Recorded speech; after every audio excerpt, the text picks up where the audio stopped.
Kalian pernah kepikiran nggak sih? Kenapa ya tanggal lebaran kita di Indonesia tuh kadang-kadang bisa beda? Ada yang udah lebaran, tetangga kita belum. Nah, siap-siap aja. Karena tahun 2026 nanti, kayaknya nih bakal kejadian lagi. Yuk, kita bedah bareng-bareng kenapa bisa begitu? Pertanyaannya kan, apa sih yang sebenarnya bikin beda? Kok bisa gitu loh?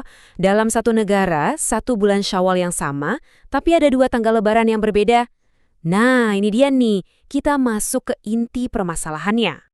Oke, kalau gitu kita mulai dari yang paling dasar dulu. Siapa aja sih yang punya wewenang buat nentuin tanggal lebaran di Indonesia? Ternyata jawabannya bukan cuma satu pihak loh. Jadi, ada tiga pemain utama nih yang keputusannya itu selalu kita tunggu-tunggu tiap tahun. Yang pertama tentu saja pemerintah lewat Kementerian Agama atau Kemenak. Terus ada dua organisasi Islam terbesar di Indonesia, Nahdlatul Ulama yang biasa kita sebut NU dan juga Muhammadiyah. Nah, ketiga pihak ini nih yang punya peran penting dan uniknya cara mereka menentukannya itu beda-beda. Nah, akar permasalahannya tuh sebetulnya ada di sini. Jadi ada dua metode utama buat nentuin kapan bulan baru dalam kalender Islam itu dimulai. Dan yang penting banget buat dicatat ya, kedua metode ini tuh sama-sama diakui dan dianggap sah dalam Islam. Jadi bukan soal benar atau salah. Oke, tapi sebelum kita bahas metodenya lebih jauh, ada satu istilah kunci yang wajib kita ngerti dulu. Hilal. Gampangnya gini deh. Hilal itu bulan sabit yang tipis banget, yang pertama kali kelihatan di langit pas matahari baru aja tenggelam. Nah, kelihatannya si hilal inilah yang jadi penanda, kayak ketok palu gitu, kalau bulan yang baru udah resmi dimulai. Metode yang pertama namanya hisab. Ini tuh intinya perhitungan astronomi. Pakai matematika, pakai data langit, buat memprediksi posisi bulan. Analogi gampangnya ini kayak aplikasi tracking paket. Kita tahu paketnya bakal datang jam berapa, tanggal berapa, karena udah dihitung. Nah, metode kedua itu rukyat atau pengamatan langsung. Kalau pakai analogi tadi, rukyat itu ya kita benar-benar ngelihat abang kurirnya udah di depan pintu rumah kita. Jadi tujuannya sama, tapi yang satu pakai prediksi, yang satu lagi harus lihat langsung. Jadi cuma sesimpel itu aja dong. Tinggal pilih mau pakai hitungan atau mau lihat langsung ke langit. Eits, tunggu dulu. Ternyata ceritanya gak sesederhana itu. Ada lapisan lain yang lebih dalam lagi. Nah, ini dia nih plot twist-nya. Ternyata akar perbedaannya itu bukan di metodenya, bukan soal hisab versus ru'yat, tapi justru di kriterianya, semacam aturan mainnya gitu. Pertanyaannya jadi, kapan sih sebuah hilal itu bisa dianggap sah terlihat dan dihitung sebagai awal bulan? Nah, disinilah letak perbedaannya. Oke, sekarang ayo kita kupas tuntas aturan main ini. Karena inilah kunci kenapa tanggal lebaran bisa jadi dua, padahal langit yang dilihat ya sama-sama aja. Di satu sisi ada Muhammadiyah yang menggunakan kriteria namanya wujudul hilal. Ini prinsipnya simpel banget.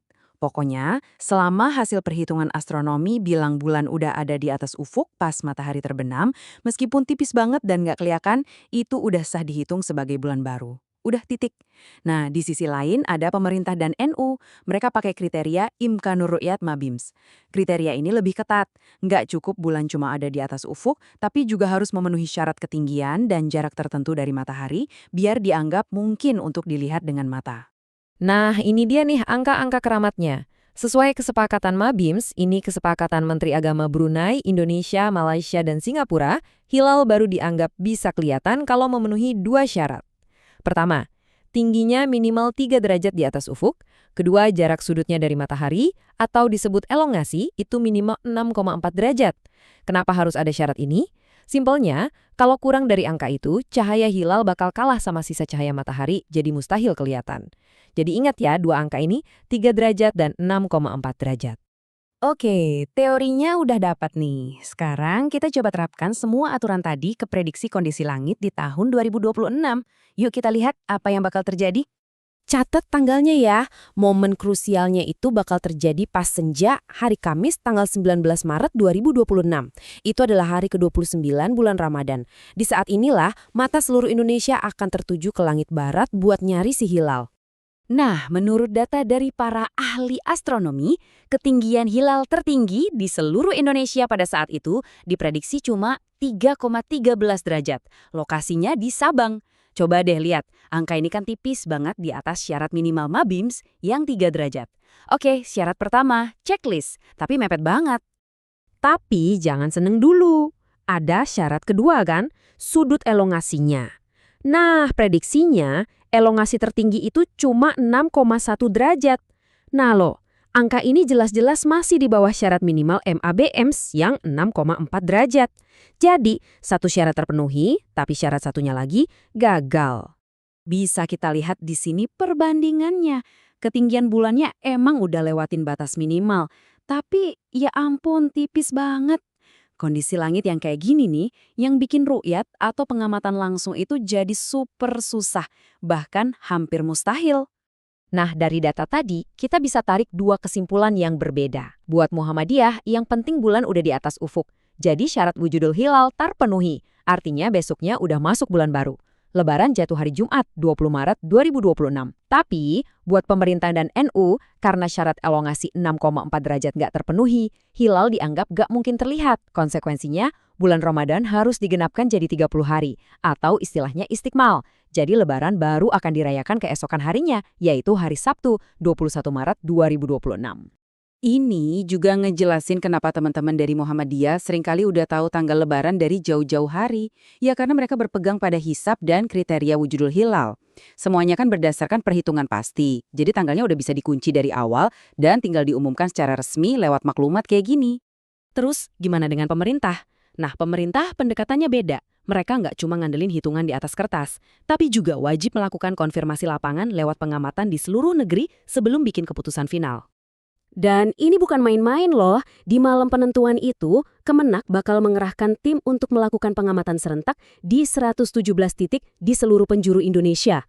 Coba bayangin, dari ujung barat di Sabang sampai ujung timur di Merauke, semua teleskop dan mata ahli bakal ngarah ke langit.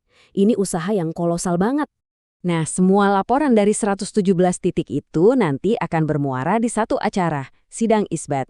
Prosesnya gini, pertama, para ahli bakal ngejelasin dulu posisi hilal menurut perhitungan hisab. Terus, setelah maghrib, baru deh sidang tertutup dimulai. Disinilah laporan-laporan dari seluruh Indonesia dikumpulin dan diverifikasi. Ada yang lihat hilal nggak? Kalau ada, beneran nggak kesaksiannya? Nah, dari gabungan data hitungan dan laporan pandangan mata inilah, akhirnya Pak Menteri Agama bakal keluar dan mengumumkan keputusan final yang kita semua tunggu-tunggu. Dan ini mungkin poin paling penting dari semua pembahasan kita. Seperti yang ditekankan dalam kutipan ini, perbedaan tanggal ini tuh bukan soal syariat, bukan soal siapa yang benar, siapa yang salah. Ini murni soal ijtihad atau perbedaan penafsiran para ulama tentang definisi kapan hilal dianggap terlihat. Jadi kesimpulan utamanya adalah ini tuh perbedaan pendapat dalam tataran keilmuan, bukan konflik keyakinan. Kedua pendekatan, baik yang murni perhitungan atau yang menggabungkannya dengan pengamatan, itu sama-sama punya landasan yang kuat dalam hazanah keilmuan Islam. Anggap aja ini sebagai sebuah kekayaan intelektual, bukan perpecahan. Hal ini jadi bikin kita mikir ya, seiring dengan teknologi astronomi yang makin canggih, teleskop yang makin kuat, kira-kira mungkin nggak ya di masa depan nanti, kita bisa punya satu kalender Islam global yang terpadu dan disepakati semua? Pertanyaan yang menarik buat kita renungkan bareng-bareng.